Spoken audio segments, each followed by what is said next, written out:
महात्मा गांधी भारतीय राजनीति में बहुत महत्वपूर्ण स्थान रखते हैं, लेकिन उससे भी पहले पूरा देश उनको जिस सम्मान की दृष्टि से देखता है वैसा सम्मान ना तो किसी और व्यक्तित्व को मिला है और न आने वाली कई शताब्दियों तक मिलने की संभावना है। राष्ट्रपिता के नाम से सुशोभित महात्मा गांधी देश की अमूल्य धरोहर में से एक हैं, क्योंकि उनका सम्मान और उनके विचारों का अनुगमन न केवल भारतीय करते हैं, भारत के बाहर भी बहुत बड़ी संख्या में लोग गांधी जी के विचारों और कार्यों को सम्मान की दृष्टि से देखते हैं। नमस्कार दोस्तों, स्वागत है आपका हमारे YouTube चैनल दीपावली में। और आज मैं आपको महात्मा गांधी का जीवन परिचय बताने जा रही हूँ। आगे बढ़ने से पहले अगर आपने हमारा चैनल सब्सक्राइब नहीं किया है तो जल्दी से इसे सब्सक्राइब कर लें और बेल आइकन को प्रेस करें हमारे वीडियो सबसे पहले देखने के लिए। महात्मा गांधी का पूरा नाम मोहनदास करमचंद गांधी था और इनका जन्म 2 अक्टूबर सन 1869 को पोरबंदर में हुआ था। महात्मा गांधी के पिताजी का नाम करमचंद गांधी था। उस समय के चलन के अनुसार गांधी जी के पिताजी ने भी 4 विवाह किए थे। पेशे से दीवान करमचंद गांधी स्वयं नहीं जानते थे कि जब उनकी चौथी पत्नी अपने सबसे छोटी संतान को जन्म देगी तो वह पुत्र भारत की स्वतंत्रता का प्रमुख पात्र बनेगा और इतिहास के पन्नों में स्वयं के साथ पूरे परिवार का नाम दर्ज करवाएगा। वह एक सक्षम प्रशासक थे जो यह बात अच्छी तरह से जानते थे कि कैसे तत्कालीन सशक्त राजकुमारों के बीच में अपनी जगह बनानी है या अपने उद्देश्यों के साथ सत्ताधीन ब्रिटिश राजनीति अधिकारियों के मध्य कैसे अपनी पहचान बनानी है। महात्मा गांधी की माताजी का नाम पुतलीबाई था। गांधी जी की माताजी पुतलीबाई ने अपना संपूर्ण जीवन धार्मिक कार्यों में ही व्यतीत किया। उन्होंने कभी भौतिक जीवन में वस्तुओं को महत्व नहीं दिया। उनका ज़्यादातर समय या तो मंदिर में या तो घरेलू कार्यों में ही बीतता था। वास्तव में वो परिवार को समर्पित आध्यात्मिक महिला थी। बीमार की सेवा करना, व्रत उपासना करना उनके दैनिक जीवन में शामिल थे। इस तरह गांधी जी की परवरिश एक ऐसे माहौल में हुई जहाँ पर वैष्णवमयी माहौल था और जैन धर्म के मॉरल्स थे। इसलिए वो शाकाहारी भोजन, अहिंसा, व्रत उपवास की जीवन शैली में विश्वास रखते थे जिससे मन को शुद्ध किया जा सके। अब मैं आपको महात्मा गांधी की प्रारंभिक जीवन और शिक्षा के बारे में बताती हूँ। पोरबंदर में शिक्षा की पर्याप्त सुविधाएं न होने के कारण मोहनदास ने अपनी प्राथमिक शिक्षा मुश्किल परिस्थितियों में पूरी की थी। उन्होंने मिट्टी में अंगुलियों से उकेर कर वर्णमाला सीखी थी। बाद में किस्मत से उनके पिता को राजकोट में दीवानी मिल गई थी, जिससे उनकी समस्याएं काफ़ी हद तक कम हो गई थी। मोहनदास ने अपने स्कूल के दिनों में काफ़ी इनाम जीते। 1887 में गांधी जी ने यूनिवर्सिटी ऑफ बॉम्बे से मैट्रिक का एग्ज़ाम पास किया और भावनगर के रामलदास कॉलेज को ज्वाइन किया, जहां पर उन्होंने अपनी मातृभाषा गुजराती को छोड़कर इंग्लिश सीखी। इसके कारण उन्हें लेक्चर समझने में थोड़ी परेशानी भी हुई। इसी दौरान उनका परिवार उनके भविष्य को लेकर काफ़ी चिंतित था, क्योंकि वो डॉक्टर बनना चाहते थे, लेकिन वैष्णव परिवार के होने के कारण वे डॉक्टर का काम नहीं कर सकते थे। इसलिए उनके परिवार वालों को लगा कि उन्हें अपने परिवार की परंपरा को निभाते हुए गुजरात के किसी हाई ऑफिस में अधिकारी के पद पर लगना होगा, इसलिए उन्हें बैरिस्टर बनना होगा। और उस समय मोहनदास भी सामलदास कॉलेज से खुश नहीं थे। वे ये सुनकर खुश हो गए उस समय की उनकी युवा अवस्था ने भी उन्हें इंग्लैंड के कई सपने दिखाए थे। एक भूमि जहाँ पर बहुत से फिलोसोफर और पोएट्स होंगे, वो सिविलाइजेशन का केंद्र होगा। वैसे उनके पिता उनके लिए बहुत कम संपत्ति और पैसे छोड़ गए थे और उनकी माँ भी उन्हें विदेश भेजने से डर रही थी, लेकिन गांधी जी अपने निर्णय पर अडिग थे। उनके भाइयों ने आवश्यक पैसों का इंतजाम किया और इस तरह सितंबर 1888 को वो रवाना हो गए। वहाँ पहुँचने के 10 दिनों बाद उन्होंने लंदन लॉ कॉलेज में इनर टेम्पल को ज्वाइन कर लिया। 1891 में इंग्लैंड से भारत लौटने पर उन्होंने वकालत में अपनी जगह बनाने की शुरुआत की। अपने पहले कोर्ट केस में वो बहुत नर्वस थे और जब गवाह के सामने उन्हें बोलने का समय आया तो वो ब्लैक हो गए और वे कोर्ट से बाहर आ गए। इस कारण उन्होंने अपने क्लाइंट को उसकी फीस भी लौटा दी। कुछ समय तक भारत में एक लॉयर के रूप में संघर्ष करने के बाद साउथ अफ्रीका में इन्हें लीगल सर्विस का 1 साल का कॉन्ट्रैक्ट मिला था। इस कारण अप्रैल 1893 को वो साउथ अफ्रीका के लिए रवाना हो गए।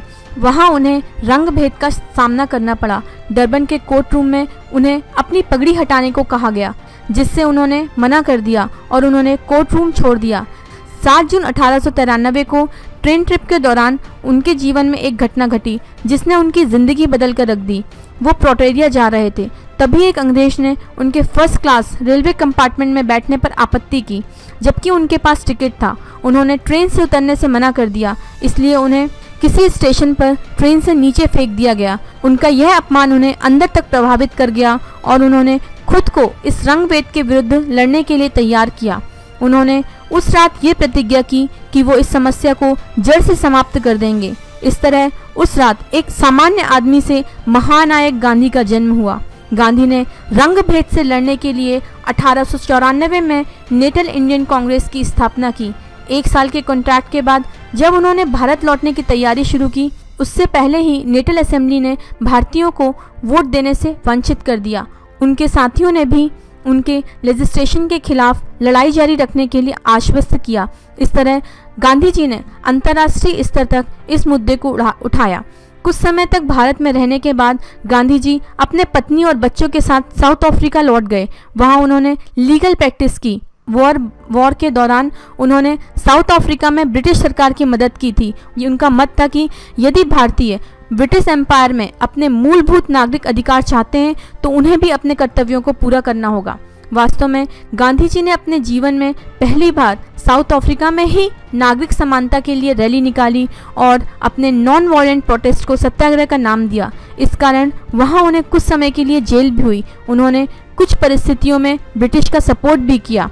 बोर वार और जुलू रेबेलेशन के लिए किए गए उनके प्रयास के लिए ब्रिटिश सरकार ने उनकी अनुशंसा भी की। सत्याग्रह, अहिंसात्मक और असहयोग आंदोलन। 1906 में गांधी जी ने अपने जीवन का पहला असहयोग आंदोलन किया, जिन्हें उन्होंने सत्याग्रह का नाम दिया। यह असहयोग आंदोलन साउथ अफ्रीका के ट्रांसवाल गवर्नमेंट में भारतीयों पर लगाई जाने वाली पाबंदियों पर था, जिसमें हिंदू विवाह को नहीं मानना भी शामिल था। कई वर्षों तक चले इस संघर्ष के बाद सरकार ने गांधी जी के साथ कई भारतीयों को जेल में डाल दिया था। आखिरकार दबाव के चलते साउथ अफ्रीका की सरकार ने गांधी और जनरल जैन क्रिश्चियन स्मिथ के मध्य हुए समझौते को स्वीकार कर लिया था, जिसके अनुसार वहां पर हिंदू विवाह को भी मान्यता मिली और भारतीयों के लिए पोल टैक्स को समाप्त किया गया। गांधी जी 1914 में जब भारत लौटे तब स्मिथ ने लिखा था, संत ने हमारा साथ छोड़ दिया, मैं हमेशा उनके लिए प्रार्थना करता हूँ। इसके बाद विश्व युद्ध प्रथम के समय गांधी जी ने कुछ महीने लंदन में बिताए थे। चंपारण और खेड़ा आंदोलन। 1918 में गांधी जी ने ब्रिटिश लैंड लॉर्ड्स के खिलाफ चंपारण आंदोलन का नेतृत्व किया था। उस समय अंग्रेजों द्वारा नील की खेती के संबंध में किसानों पर जो रूल्स लगाए जा रहे थे, उससे व्यतीत होकर आखिर में इन किसानों ने गांधी जी से सहायता मांगी थी, जिसका परिणाम अहिंसक आंदोलन के रूप में हुआ और जिसमें गांधी जी की जीत हुई। 1918 में खेड़ा में जब बाढ़ आई तब वहां के किसानों को टैक्स में छूट की सख्त आवश्यकता थी। उस समय भी गांधी जी ने अहिंसक आंदोलन से अंग्रेजों तक अपनी बात पहुंचाई। इस आंदोलन में भी गांधी जी को बहुत बड़ा जन समर्थन मिला और अंततः मई 1918 में सरकार ने टैक्स की राशि को छूट दे दी गई और इस तरह गांधी जी ने धीरे धीरे करके ब्रिटिशर्स के खिलाफ आंदोलन जारी किया। भारत में गांधी जी का पहला असहयोग आंदोलन। 1919 में भारत में जब ब्रिटिश का शासन था तब गांधी जी राजनीतिक आंदोलन कर रहे थे। उस समय रोलेट एक्ट आया था, जिसके अनुसार बिना किसी सुनवाई के क्रांतिकारियों को सजा दी जा सकेगी। ऐसा प्रावधान अंग्रेजों ने बनाया था।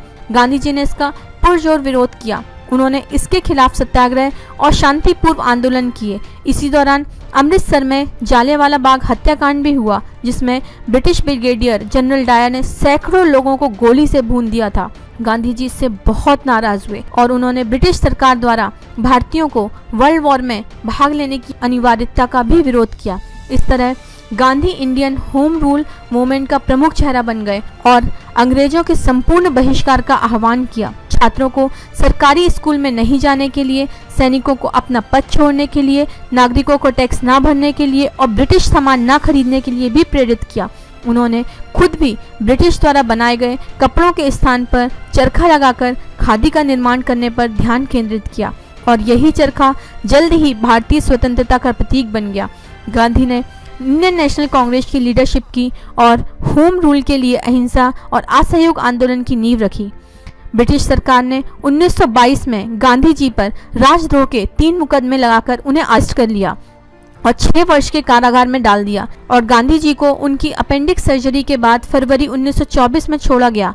जब वो स्वतंत्र हुए तो उन्होंने देखा कि भारत में मुस्लिम हिंदू एक दूसरे के खिलाफ खड़े हो चुके हैं, इसलिए इस साल उन्होंने 3 महीने के लिए उपवास रखा। उसके बाद वो आगामी कुछ सालों तक राजनीति से दूर ही रहे।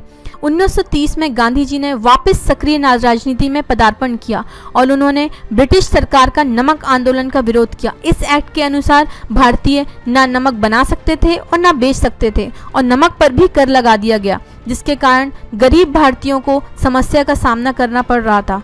गांधी जी ने इसका विरोध करने के लिए एक नए तरह का सत्याग्रह किया, जिसमें वो 390 किलोमीटर चलकर अरेबियन सागर तक गए।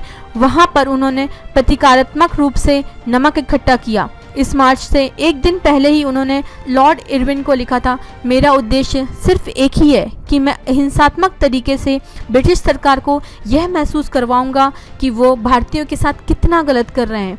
12 मार्च के दिन गांधी ने एक धोती और शॉल पहनकर एक लकड़ी के सहारे साबरमती से ये मार्च शुरू किया था, जिसके 24 दिन बाद वो कोस्टल टाउन दांडी पहुंचे और वहां उन्होंने वाष्पीकृत होने वाले समुद्र जल से नमक बनाकर अंग्रेजों के बनाए हुए नियम को तोड़ा। इस तरह इस नमक यात्रा से पूरे देश में क्रांति की लहर दौड़ गई। लगभग 60,000 भारतीयों को सॉल्ट एक्ट तोड़ने के जुर्म में जेल में डाला गया, जिसमें गांधी जी खुद भी शामिल थे। इसके कारण वो भारत में ही नहीं पूरी दुनिया में प्रसिद्ध हो गए और 1930 में ही टाइम मैगजीन ने उन्हें मैन ऑफ द ईयर का खिताब दिया। जनवरी 1931 में उन्हें जेल से छोड़ा गया और इसके भी 2 महीने बाद उन्होंने लॉर्ड इरविन से समझौता किया और नमक सत्याग्रह समाप्त किया। इस समझौते के अनुसार हजारों राजनीतिक बंदियों को रिहा किया गया। उसके साथ यह भी उम्मीद जागी कि स्वराज के लिए यह सत्याग्रह मील का पत्थर साबित होगा। गांधी जी ने 1931 में लंदन में आयोजित इंडियन नेशनल कांग्रेस के मुख्य प्रतिनिधि के रूप में भाग लिया। हालांकि यह कॉन्फ्रेंस निरर्थक साबित हुई। 1932 में गांधी जी लंदन से लौटे और उन्हें वापस जेल में डाल दिया गया। उस समय भारत का एक नया वायसराय लॉर्ड वेलिंगटन आया था। इसके बाद जब गांधी जी बाहर आए तो 1934 में उन्होंने इंडियन नेशनल कांग्रेस की लीडरशिप छोड़ दी और उसकी जगह जवाहरलाल नेहरू ने संभाली और इस तरह गांधी जी फिर राजनीति से दूर हो गए। उन्होंने अपना ध्यान शिक्षा, गरीबी और अन्य समस्याएं जो भारत के रूरल एरिया को प्रभावित कर रही हैं उस पर लगाया। 1942 में द्वितीय विश्व युद्ध छिड़ गया। ग्रेट ब्रिटेन जब इस युद्ध में उलझा हुआ था तब गांधी जी ने भारत छोड़ो आंदोलन की शुरुआत की। अगस्त 1942 में अंग्रेजों ने गांधी जी, उनकी पत्नी और इंडियन नेशनल कांग्रेस के अन्य नेताओं को गिरफ्तार कर लिया। इन सबको पुणे में रखा गया। 19 महीनों बाद गांधी जी को रिहा किया गया, लेकिन उनकी पत्नी की मृत्यु जेल में ही हो गई। 1945 में जब ब्रिटिश के आम चुनाव में लेबर पार्टी ने चर्चिल के कंजर्वेटिव पार्टी को हटा दिया, तब इंडियन नेशनल कांग्रेस और मुस्लिम लीग के मोहम्मद अली जिन्ना ने देश की स्वतंत्रता की मुहिम को और तेज कर दिया था, जिसमें गांधी जी ने महत्वपूर्ण भूमिका निभाई। लेकिन वो विभाजन को नहीं रोक सके और धर्म के आधार पर भारत 2 टुकड़ों, भारत और पाकिस्तान में बंट गया। गांधी जी से जुड़े हुए कुछ रोचक तथ्य इस तरह से हैं। गांधी जी को अब तक 5 बार नोबेल प्राइज के लिए नामांकित किया जा चुका है और कमेटी इस बात के लिए अफसोस जता चुकी है कि इन्हें कभी भी अवार्ड नहीं मिला। गांधी जी 4 कॉन्टिनेंट और 12 देशों में सिविल राइट्स मूवमेंट के लिए जिम्मेदार थे। उनके लिए विश्वव्यापी सम्मान और उनकी अनुयायियों की संख्या का अंदाजा इस प्रकार लगाया जा सकता है कि महात्मा गांधी की शव यात्रा 8 किलोमीटर लंबी थी। गांधी जी ने अपने जीवन में 5 वर्ष फ्रूट, नट्स और सीड्स पर बिताए हैं। फिर गिरते स्वास्थ्य के कारण उन्होंने ये छोड़ दिया था। उन्होंने शुरू में दूध से बनी खाद्य सामग्री को भी स्वीकार नहीं किया गया था, लेकिन बाद में खराब स्वास्थ्य के कारण उन्होंने बकरी का दूध पीना स्टार्ट किया था। उनके बहुत सारे उपवासों को देखकर गवर्नमेंट ने न्यूट्रिशनिस्ट को यह बताने के लिए बुलाया था कि गांधी जी बिना भोजन के 21 दिन तक कैसे रह सकते हैं। आइए दोस्तों, अब मैं आपको बताती हूँ कि गांधी जी की हत्या कैसे हुई। 30 जनवरी 1948 के दिन 78 वर्षीय गांधी जी, जो कि भूख हड़ताल से टूट चुके थे, उन्होंने नई दिल्ली के बिड़ला हाउस में प्रेयर मीटिंग के लिए प्रस्थान किया। उस समय एक व्यक्ति Nathuram Godse point blank range में 3 बार गोली मारकर हत्या कर दी। अहिंसा के इस पुजारी का हिंसा के साथ अंत होना पूरे देश के लिए एक दुखद समाचार लेकर के आया। गोडसे और उनके साथी को इस जुर्म में नवंबर 1949 में फांसी पर चढ़ाया गया और उनके साथ मिले अन्य साथियों को आजीवन कारावास का दंड सुनाया गया। गांधी जी के नाम पर देश विदेश में बहुत धरोहर हैं। तो दोस्तों, मैं आशा करती हूँ कि आपको मेरा ये वीडियो पसंद आया होगा। अगर आपको इस वीडियो को आर्टिकल के फॉर्म में पढ़ना है तो उसका लिंक हमने आपको डिस्क्रिप्शन बॉक्स में दिया हुआ है। अगर आपको ये वीडियो पसंद आया है तो इसे ज़रूर लाइक करें, शेयर करें और कमेंट करें। Thank you.